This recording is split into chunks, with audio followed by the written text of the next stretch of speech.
मन मंदिरा गजर भक्तीचा.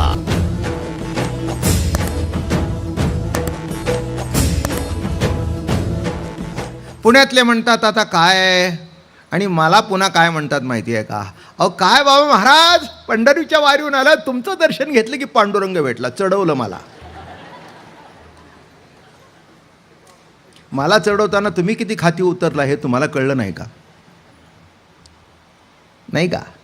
पंढरीची वारी जी संतांनी सांगितली त्यामागे काहीतरी अर्थ आहे, त्यामागे काहीतरी भावना आहे, त्यामागे काहीतरी विचार आहे.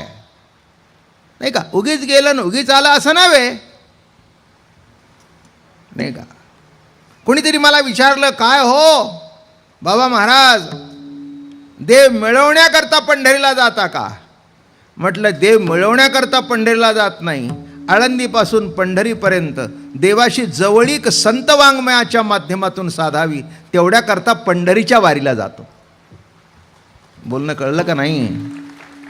देव भेटण्याकरता नाही, जवळीक साधण्याकरता. देवाशी जवळीक तशी साधता येत नाही. संत वचन, संतांचे अभंग, ज्ञानेश्वरी, भागवत हे ते माध्यम आहे. त्या माध्यमातून जवळीक हा तसा भाग आहे. तसं पंढरीची वारी देव भेटण्याकरता नाही, तर प्रभू प्रेमाची प्रतीती प्रतीत होण्याकरता पंढरीची वारी आहे.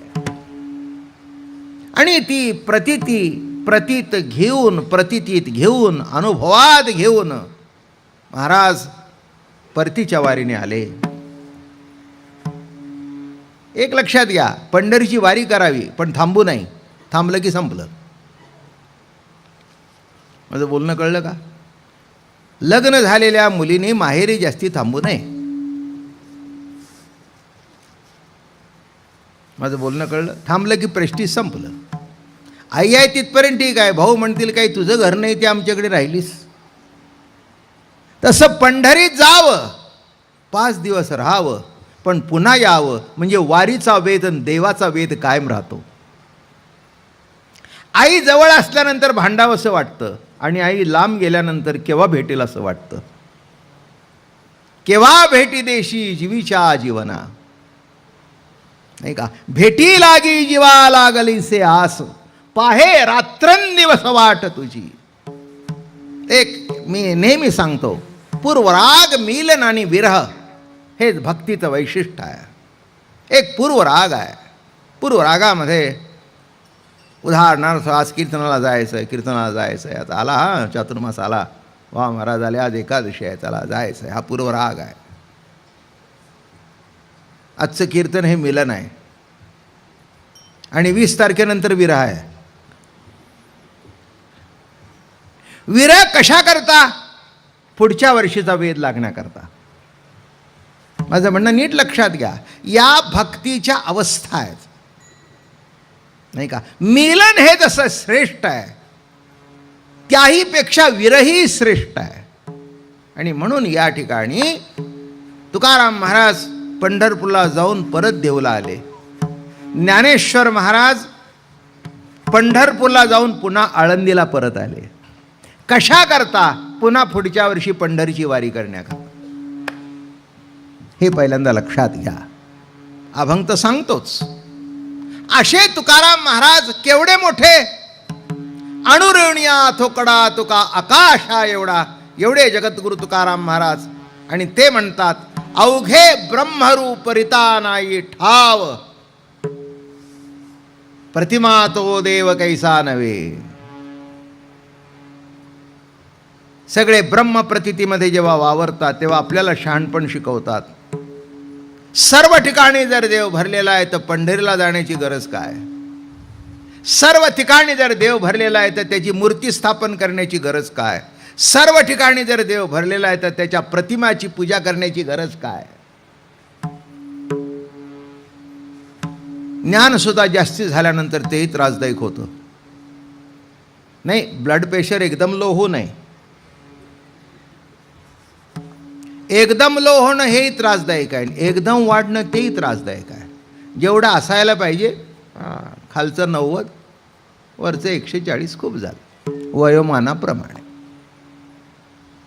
त्याच्यापेक्षा वाढलं तर माणसं म्हणतात प्रेशर आहे, आणि त्याच्या लिमिटमध्ये असेल तर प्रेशर नाही. तसं ज्ञानसुद्धा जास्ती वाढलं तर त्यांनीसुद्धा डोकं गरगरतं. म्हणून ज्ञान मर्यादित ठेवण्याकरता भक्तीची गोळी घ्यावी. हे जर नीट कळलं तर कळेल, वारकरी संप्रदाय हा का ज्ञानाच्या विरुद्ध नाही, किंबहुना पायाच ज्ञान ईश्वर आहे, तर ते ज्ञानाच्या विरुद्ध कसा असेल.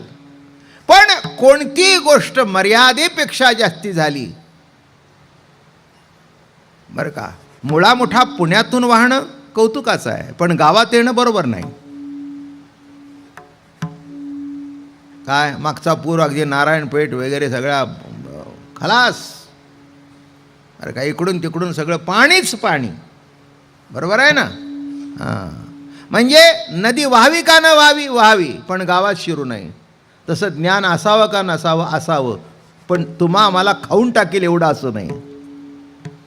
एक लक्षात घ्या, पाण्यामुळे जीवन वाचतं, आणि पाणी अति झालं तर ते पाणी मारून टाकतं. महाराज म्हणाले, ज्ञान चिकरी अंधारे ज्ञानासिगा. किती सुंदर लिहितात बघा. ज्ञान चिकरी अंधारे ज्ञानासिगा.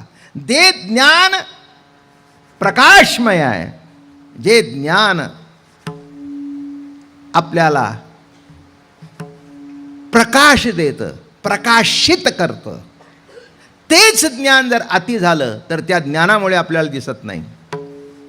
मी काही काही वेळेला दृष्टांत देतो, आपण ऐकलेलाच आहे, की प्रकाश जर उलटा डोळ्यावर पडला तर त्या प्रकाशामुळे दिसत नाही. काय होतं नाही का. आता हे जे रात्रीचे ॲक्सिडेंट होतात, त्या रात्रीच्या ॲक्सिडेंटचं कारण काय, एकमेव कारण की पुढचा इतकी लाईट मारतो की समोरच्याला दिसत नाही. आता मला सांगा, अहो ॲक्सिडेंट का झाला, अहो काही नाही, अंधारच होता. नाही हो, पुढच्यानी एवढा प्रकाश मारला की त्या प्रकाशामुळे दिसलं नाही. ज्ञानचिकरी अंधारे ज्ञानासिगा. ज्ञान सुद्धा वाजवीपेक्षा जास्ती झालं. म्हणून एक म्हण आहे ना, अतिशहाणा असू नये. हाच अमृतानुभवाचा विषय चालू आहे. अहम ब्रह्मास्मी हे सुद्धा त्रासदायकच आहे. जीवोहम त्रासदायक, शिवोहम त्रासदायक नाही का. जीवोहम म्हणणं हे चूक जरसं आहे, तसं शिवोहम म्हणणं हे चूकच आहे. कारण शेवटी हम आला. अहम ब्रह्मास्मी, ब्रह्मामस्मी अभिमान शुद्ध ब्रह्म नवे जाण. शुद्ध ब्रह्म नाही आहे ते. जिथे अहंकार आहे तिथे शुद्ध ब्रह्म नाही. तो अहंकार प्रेमाने जातो, तो अहंकार भक्तिभावाने जातो नाही का. किती आई मोठी असली, शिकलेली असली, पतीपुढे अहंकार असतो, बाळापुढे अहंकार संपलेला असतो, म्हणून त्याचं बोलणं ऐकते, नवऱ्याचं ऐकत नाही. हा इथे बसलेला सगळा 100% तोच अनुभव आहे. काही 99.9 सुद्धा नाही, 100%. अजून एक लावा. काय हां, नवऱ्याला म्हणेल तुला काही कळत नाही, पण मुलगा म्हणला तर असू दे, आता लहान आहे, त्याला काय कळतंय. आणि तो हट्ट करतो म्हणजे काय, आपण आहे म्हणून ना. माझं बोलणं कळलं का. ही जगरी राहटी आहे, तसं लक्षात घ्या. हां, ज्ञान सुद्धा अति होऊ नये. ज्ञान सुद्धा अति झालं तर त्रासदायक देतं. म्हणून जेवढं असायला पाहिजे तेवढं ज्ञान, आणि तिथून पुढे भक्ती, हाच वारकरी संप्रदाय आहे. तुकाराम महाराज म्हणाले, ज्ञान गिळूनी गावा गोविंदोगा. ज्ञान झालं, गिळून टाकलं, पुढे प्रवास सुरू झाला. पण तिथे जर थांबलं तर ते ज्ञान त्रास दिल्याशिवाय राहत नाही. म्हणून लक्षात घ्या. तुकाराम महाराजाला कोणीतरी म्हणलं, का हो ब्रह्मज्ञान तर खूप सांगता, आणि काय त्या देवाची पूजा करत बसता, काय देवाऱ्यावर विठ्ठलची मूर्ती मांडली आहे, काय पूजा करता. हे बघा, माणसांना बोलायला बरं वाटतं. सर्व कुठे एवढे शहाणे आहेत, सर्व ठिकाणी देव दिसायला. संतांना सर्व ठिकाणी देव दिसून सुद्धा पंढरीला गेले नाही का. एक सांगू का, सर्व ठिकाणी देव ही प्रतीती असावी, पण पूजेकरता मूर्ती असावी. म्हणणं नीट लक्षात घ्या.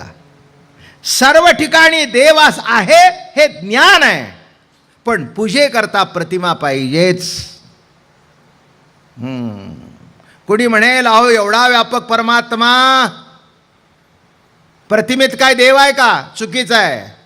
सर्व ठिकाणी जर देव आहे तर प्रतिमेत सुद्धा आहेच. बोलणं कळलं का? किती सुंदर आर्ग्युमेंट करतात. अवघे ब्रह्मरूप रीता नाही ठाव, प्रतिमा तो देव कैसा नव्हे.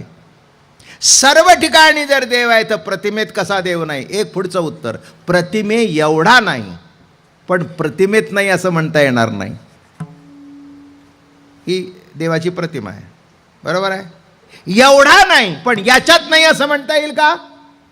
सर्व ठिकाणी जर परमात्मा आहे तर मूर्तीत सुद्धा देव आहे. हे पहिल्यांदा नीट लक्षात घ्या. नाही तर माणसं आम्हाला म्हणतात का हो सर्व ठिकाणी देव भरलेला आहे, पंढरीला जायची गरज नाही. यार नको ना जाऊस तू, तुला कोण सांगतंय? आम्ही आपलं नीटनेटकं जातोय, जाऊ दे ना. काय ज्याला यायचं ते येतील, नाही यायचं ते नाही येतील. कुठे वादाचा प्रश्न आहे? मन मंदिरा गजर भक्तीचा.